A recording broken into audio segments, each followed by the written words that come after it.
Toughest exam है India का, UPSC, उसकी 2.5 लाख की फीस को हम 7,500 में कर दिए। और सेम बहुत बढ़िया, वेरी गुड। और इंडिया के सबसे बेस्ट टीचर के साथ जो भी हैं वो अपने सब्जेक्ट में उससे बेस्ट इंडिया में कोई नहीं। और इतना के बावजूद ऐसे हम लोग को लगता होगा 7,500 बहुत कम है। एक लड़की ने कहा कि सर शाम वाले बैच को ना मॉर्निंग में कर दीजिए। हम कहे बाबू तो इतना सबके इंडिविजुअल से तो बैच ट्रांसफर नहीं, तो क्या प्रॉब्लम है? उसने कहा ना शाम में हमको दूसरे के यहाँ बर्तन मांजने जाना होता है। तो हम लोग को लगता है कि जितना ये तकलीफ इससे कई गुना ज्यादा है। और कई बार तो ऐसा लगता है कि वो भी ना ले। एक लड़का बेचारा नदी से बालू निकालता था और वो बालू को भरता था, फिर नाव बालू को किनारे लेके बेचती थी और वो बालू भरता था, उससे मेरी फीस ले आया। हमारा हाथ कांप गया, हम कैसे फीस ले लेंगे यहाँ पर। बहुत बढ़िया। उसी दिन हमने ये प्रण लिया था कि भारत का कोई भी बच्चा उसके सफलता में पैसा उसकी बाधा नहीं बनेगी, चाहे उसको जितना भी पढ़ना रहे। यहाँ पर क्या बात। और अर्चना जी, मैं इनके बारे में एक बात, खान सर आपके बारे में मैं एक बात कहना चाहता हूँ। इनका जो स्टार्टअप है ये बूटस्ट्रैप्ड है। अच्छा, मैं साधारण भाषा में बता देता हूँ, ये सेल्फ फंडेड है। इन्होंने अभी तक किसी और से पैसा नहीं लिया है। ये इन्वेस्टर के पैसे से नहीं, इन्होंने खुद इसको बिल्ड किया है। और बल्कि इतना स्ट्रॉन्ग स्टार्टअप है ये कि मैं कहूंगा कि अगर इन्वेस्टर्स को इन्वेस्ट करना हो तो मैं इंडोर्स करता हूँ ऐसे स्टार्टअप्स को। यही सब चीजों को देखते हुए कई लोगों ने धमकी भी दिया था वहां पर। अच्छा। और उसके बाद बम चला दिए और 7-8 बम चला दिए और कुछ ब्लास्ट हुआ। एक बेचारा नया लड़का आया था एडमिशन लेने के लिए, उसकी स्कूटी उड़ा दिया। वो आया था, कहा कि सर हम तो पढ़ने आए थे, हमारा स्कूटी उड़ गया। हमारी ऑफिस उड़ा दिए सब। एक तो पास में आके गिरा और नहीं फटा वो।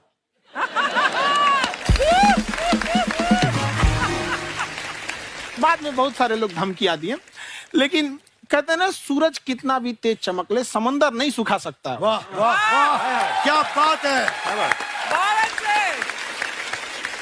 मैम एक्चुअली ये फीस कम करने का एक और रीजन है।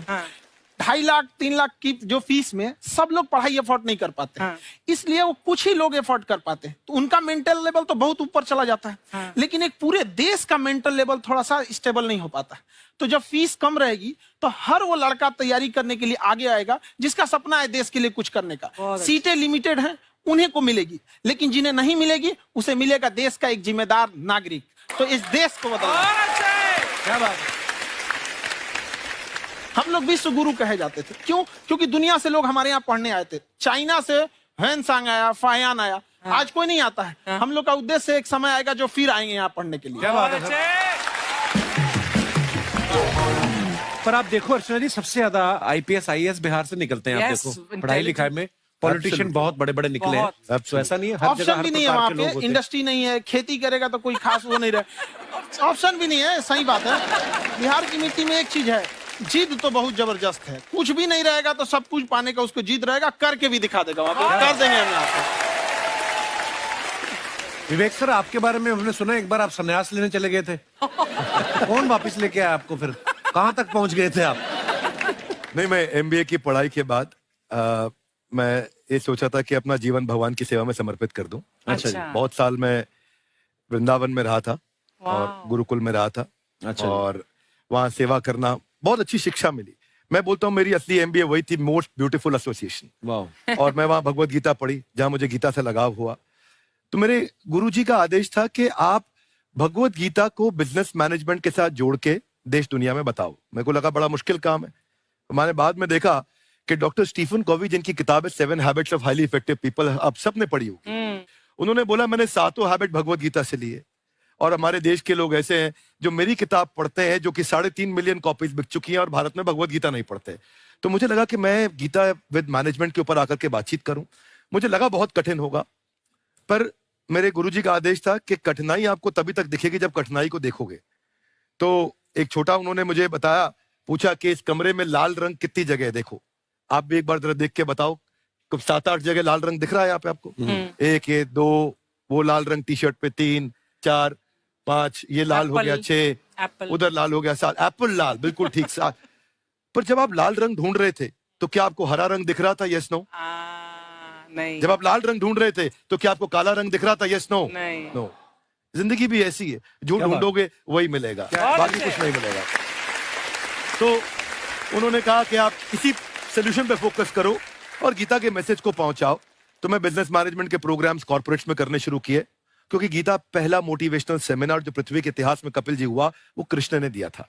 पहले मोटिवेशनल स्पीकर इस पृथ्वी के इतिहास के कृष्ण थे, जिन्होंने अर्जुन को रणभूमि में मोटिवेट किया था। बड़ी पेशेंस कृष्ण ने अपने लीडरशिप क्वालिटी से दिखाई, वो मुझसे मुझे बड़ा इंस्पायर किया, वो चर्चा ने इंस्पायर किया और डिस्कशन ने इंस्पायर किया। तो उस डिस्कशन को मैं आज भी लेके चलता हूं अपने साथ। कहां सर, हमने सुना है आप 5 स्टार में रुके थे कल और नीचे जाके वड़ा पाव खाने गए आप रेहड़ी पे। एक्चुअली क्या है ना कि वहां जो चीजें सीखने को मिलती है ना, खाली पेट और खाली जेब इंसान को जो सिखाते हैं वो किसी यूनिवर्सिटी कॉलेज में नहीं सिखाया जाता। और गरीबी बड़ा बेशरम चीज होती है। तो कहते हैं कि मौत भी तू जल्दी आया कर गरीब के घर में, कफन का पैसा भी खर्च होता है दवाइयां खरीदते खरीदते। हाय हाय हाय, क्या बात है। और खान सर की खासियत ये है कि जिसको तो पढ़ना है, जिसको एजुकेशन चाहिए, वो तो इनका वीडियो देखते हैं, लेकिन वैसे भी कई लोग, जैसे अर्चना जी बात करी थी, कहती मैंने जब देखना शुरू किया तो मैंने बैक टू बैक इतने सारे वीडियोस देखे, क्योंकि आपका जो तरीका जो बोलने में, एक तो इनकी जो टोन है पढ़ाने में, और साथ साथ में जो ह्यूमर आता रहता है, तो उसकी वजह से और भी इंटरेस्टिंग हो जाते हैं आपके वीडियो। शुरुआत में हम लोग जब स्टूडेंट लाइफ में थे, या हम कई स्टूडेंट को भी देखते हैं, वो बेचारे जब थक जाते हैं तो आपका शो देखने लगते हैं।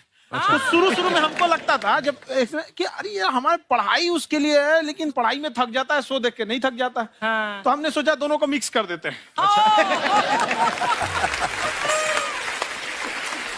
तो हमने उसको, और आज आपको पता नहीं हमने भी यही किया है।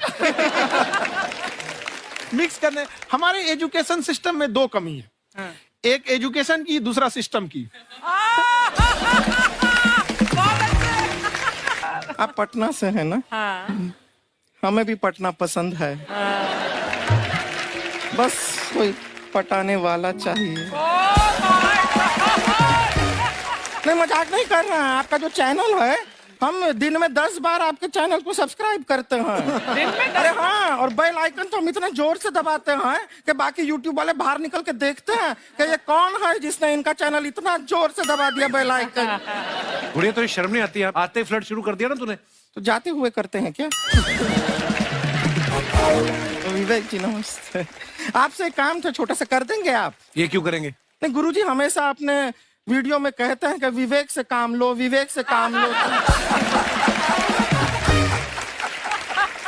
विवेक मतलब दिमाग से काम लो आप। हाँ, तो विवेक जी अपने दिमाग से ही काम लेंगे। बहुत दिमाग है उनके पास। ये देखिए, जो आदमी, आप हमें बताइए, जो आदमी बिना फिल्म किए कपिल शर्मा शो में आ गया, कितना दिमाग होगा उसके पास। लेकिन एक बात है जिसकी वजह से हम आप तीनों से नाराज हैं। क्यों? क्या बात? हर चीज में मोटिवेट मोटिवेट मोटिवेट क्या होता है?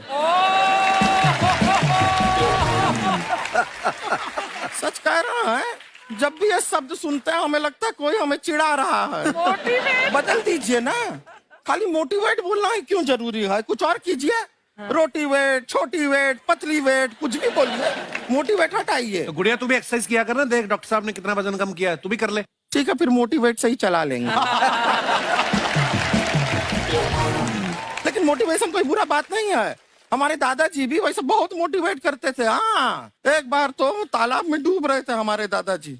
हमारे पास रस्सी भी था, ट्यूब भी था, फिर भी हम अपने दादाजी को बचा नहीं पाए। क्यों? क्योंकि हमने उनकी ओर तिनका फेंका ना, वही कहते थे डूबते को तिनका का सहारा काफी। नहीं लगा सहारा, दादाजी बुड़बुड़ बुड़बुड़ बुड़बुड़। गुड़िया, तू क्या करने आई इधर? अरे हाँ, हम क्या करने आए हैं, एक पूछना था सर, खान सर, ये जो हमारा एक चाचा का लड़का है, उसको क्या है, थोड़ा पढ़ाई में प्रॉब्लम हो रहा है, तो 12वीं का पढ़ाई आप उसको अच्छी तरह करवा के 12वीं पास करवा देंगे आप? करवा देंगे, वेरी गुड, बात कर लेते हैं। हाँ, राम सरोवर, देखो हमारा बात हो गया है, ये 10वीं जो तुमसे नहीं दिया जा रहा है वो नहीं देना है।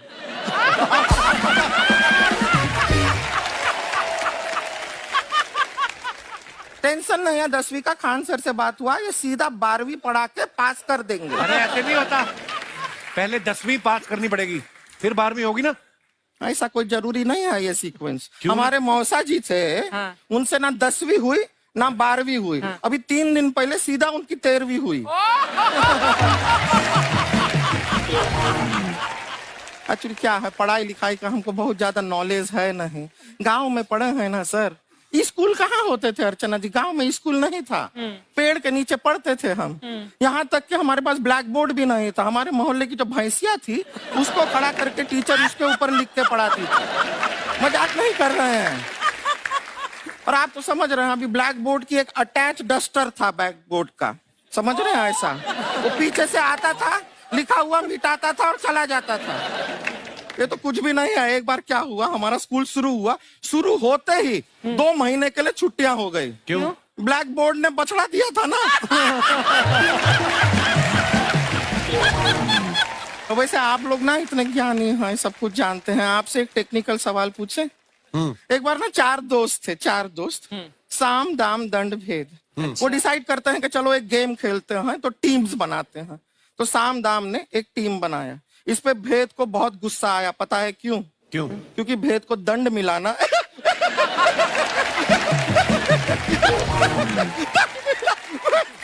ये सिर्फ हंसती नहीं है सर, थोड़ा सा पेट्रोल पिला दो स्टार्ट भी हो जाती है।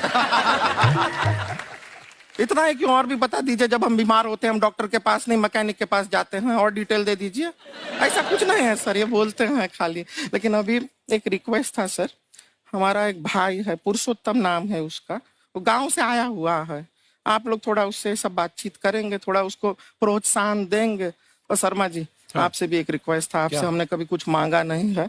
पुरुषोत्तम आएगा ना, एक बार बस उससे कह दीजिएगा, पुरुषोत्तम तुम कितने हैंडसम हो। मैंने देखा ही नहीं अभी तक। तो देख के बस बोल दीजिएगा तुम ठीक है। कितने हैंडसम हो, ऐसा बोल दीजिएगा प्लीज। ठीक है। हम बुला लेते हैं पुरुषोत्तम।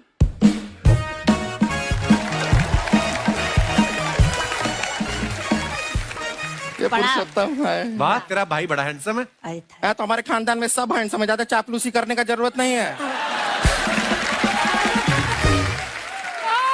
देखा हमारा यहाँ पे कितना चलता है। एक नंबर दीदी, एक नंबर। सब लोग हैं, नमस्ते कर दो। ये बड़ा अच्छा लड़का है, गांव में ना भैंस चराता है, इसको थोड़ा मोटिवेट कीजिए ना। नहीं तो मतलब भैंस चराता है तो मोटिवेट करके क्या होगा, शेर चराएगा बाद में। अरे शेर चराएगा तो शेर इसको चर नहीं जाएगा। नहीं नहीं, ऐसे हम खाली कह रहे हैं, तुम्हारा चेहरा थोड़ा बकरी जैसा है ना, तो वैसे ये सब बड़े बड़े लोग हैं। इनको बताओ कहा क्या बनना चाहते हो जीवन में आगे? HR। HR? अरे वाह, देखे कोई बड़ा कंपनी में ह्यूमन रिसोर्स का काम करेगा ये। अरे HR मतलब दीदी ऋतिक रोशन, टिनी टिन टिन टिनी टिन टिन। ना जूता पहनने का काम किया करो, जूता खाने का नहीं। काम किया है, कुछ बड़ा किया है लाइफ में? किया है ना दीदी, एक बकरी के बच्चे को बड़ा किया है। तो क्या जिराफ बना दिया बकरी के बच्चे को? अरे कुछ अलग किया है। हाँ दीदी, अलग किया है। वही बकरी का बच्चा भैंस का दूध पीने जा रहा है, तो हमने उसको अलग किया है। इससे नहीं होगा, मैं रहने दो, इधर आओ। ये देखो इतना बड़ा बड़ा लोग बैठा है, इनके सामने ऐसा बातें करोगे? इनसे मिलो, इनसे मिलो। विवेक जी तो कितना मार्केट के बारे में भी जानते हैं, मार्केट का कोई सवाल पूछो इनसे। सर परसों जो है मार्केट में हमारी साइकिल गायब हो गई, आपने देखा है क्या? हमारी साइकिल गायब हुई ना, हाँ। इसलिए दिमाग से पैदल हो तुम। पैदल समझते हो? हाँ। चल लोगे? 20 कदम चलोगे? हाँ। घूमो जरा, अभी 20 कदम चल के दिखाओ। निकलो।